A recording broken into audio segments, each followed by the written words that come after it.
Was 9/11 an inside job? Yes, it was. I encourage everybody to do their own research about it. Don't take what we're saying, but do look it up and do research, and you'll find some pretty crazy stuff that's going on. How do people research this? You can look up Infowars.com. There's PrisonPlanet.com. There's several different websites you can go. You can go to 911truth.org. ny911truth.org, any of these, 911blogger.com. And do research. How would fire do that? What's your name? I'm Stephanie. Stephanie, thanks. Thank you.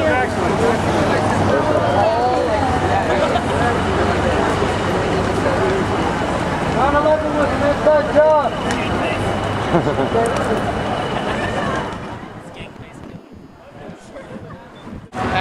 Was 9/11 an inside job? It was an inside job. How do you know that? By the faulty evidence that the government has provided to us. Can other people find out about this on the internet?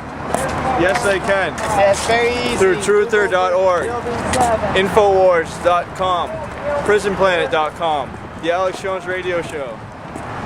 Check it out. Research for yourself. It's not that hard. And just fall into the rabbit hole. Inside job! Inside job!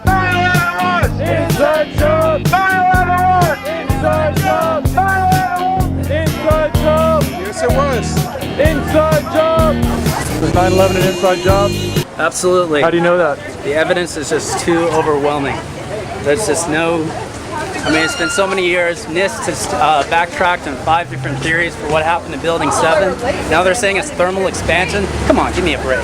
Now they're saying it's a water main that's breaking in Building 7. That's what made the floors collapse. Come on, man. They're just spitting out one false model after another, and it's not going to work. The truth will eventually come out in the end. So what did happen to Building 7?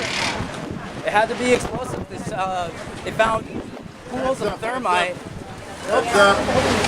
in the bottom of all these basements of all the buildings that blew up. The exact same residue of hot molten iron, and they also found traces of a military explosive called thermite. Yeah, I got put on suspension. I write for a little online newspaper in Ojai, California, and I kept posting stuff about the national situation, martial law coming up, Pasta Comitatus being ignored, and I got put on what he called hiatus because he said I want stuff that's more local. And he's not a bad guy. He's just one more editor who doesn't want to deal with 9/11 truth. He doesn't want to deal with the real issues. I told him, look, Ojai's not even going to exist anymore once martial law comes in. It's not going to be a little peaceful sanctuary. It's going to be a guy on the street corner with a rifle, and that's not where you want to live. No. So instead of talking about Ojai, I'd rather talk about what's happening to every little town in America, including Ojai. It's the fear. Fear is controlling everything right now. And that's why we got to switch it to love. And the love is the spread of the consciousness. Love is the information. You're empowering yourself with knowledge. And once you can get past that fear, that's when beautiful things can happen. That's when we can manifest real change, because the fear has controlled every single person. We're even scared to talk to our neighbors. We're isolated in our cars. We go home. We go to work. We are so isolated from each other as human beings. We have completely forgot what the actual meaning to be a human being is, and to communicate with each other and to get to know each other and to, question your worldview and talk about religion and politics. I mean, why are these taboo things in our society? It makes no sense. And that's why we're so isolated in our pockets of information. That's why we're so shut off from the outside world and from any other thing that could question that. So it's a struggle. It's a struggle of the mind. It's a struggle of the consciousness. And I'm honored to be a part of the uprising, or the movement, the truth movement. It's a pretty amazing story to learn about what happened in 1913, how the bankers brought Woodrow Wilson in as their puppet, and when he signed the Federal Reserve Act into law, later on, years later, he said, that was the thing that it's going to bring our country down, and I'm terribly sorry. And it did bring our country down. Andrew Jackson, who said, if a private bank takes control of our currency, then we'll be enslaved. Yeah, Jefferson said the same thing. Exactly. So many founding fathers, and you have to look what's happened, and it's just this progression over 70, 80 years that we've been completely duped. How did this happen? How did it happen where the founding fathers, we have this constitutional republic that was a beautiful system founded on the best constitution in the world. The Constitution of the United States gives us our freedoms, has just everything is just great, and then over the course of 80 years somehow we've gotten duped into all of this, and now we're finally having this mass reawakening. I don't understand why it took us 80 years though to realize that that system will be set up to fail. Well, the people who tried to change the currency all got assassinated. Yeah. That was Kennedy. That's why he got killed. It was 8 months after he brought new currency in, and that's the real beast right there. yeah, Louis McFadden tried to get the word out a long time ago. He got shot at, and he got food poisoning. They still couldn't kill him. Right. But the Federal Reserve, the guys behind the Federal Reserve are always going to try and kill whoever tries to get the word out. Yep, that's why we can never have real politicians, because that will be at the best interest of the people. Will always be people who are already accepted in that system to continue the policies. It's just the way that they implement the policies is different, and that's the only difference between the two parties. Yeah. So. And actually, their flag It's a really big struggle. I've seen a lot more awakening. I've seen a lot more consciousness and awareness in the last couple of years. When I first started doing this, it was very difficult. I feel like people are ready. They know that they're being lied to, and that's where we come in. We can't stop doing this, even if we're not talking about 9/11. We need to be talking about the economy. We need to be talking about the real nature of the money, the war, everything that's happening right now. All ties back to politics and the economy. Everything that people are feeling right now, it's all tied together.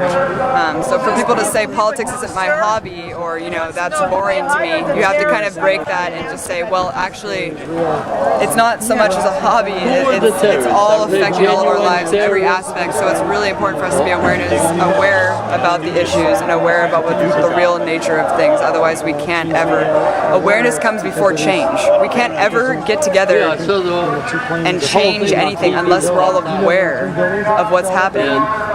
So ignorance is going to be our big blockade through this whole thing. So The stock market crash might help bring people to awareness. yes, Because their money has been the thing that society told them was the thing that they should work for, and now it's just disappearing right out of their hands, and that might get them to start caring about something other than Friday night football or whatever the fuck they're doing. yeah. Hopefully they get on the net before net neutrality is eradicated.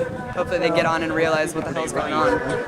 Look at some alternative media and get out of that brainwashed television propaganda. We all. Tell us your name again. Abby Martin. Abby Martin from San Diego. Yes.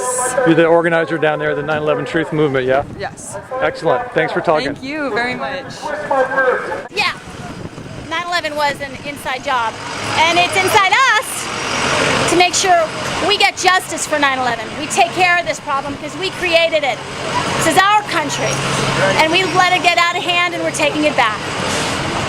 So why are you marching today? What's the point of this particular march? Visibility and informationing. We want people to know that haven't heard what's up. We want to give that information. We want to let the first responders know, the policemen and fire departments, that we have their backs, that we stand by them, that we appreciate them, that we are their friends and not Blackwater. We want to we want the public to know that we're here and we're not going away, and that the first responders can trust us. We realize that Presidential Directive 51 is in full swing, and that they've got the Army, as well as the hold up in front, as well as the National Guard, ready to squash any dissent, particularly violent dissent. We want them to know that we're not about that we're peaceful demonstrators. They don't have to be tasering us or bulleting us or anything like that. They're expecting it to get bad, obviously. So we've been doing this, we know what's up, we know what the truth is. We're here to set an example for people who want to stand up and rise up against the Fed and so on and so forth. It's about time that people got really pissed off. Really pissed off.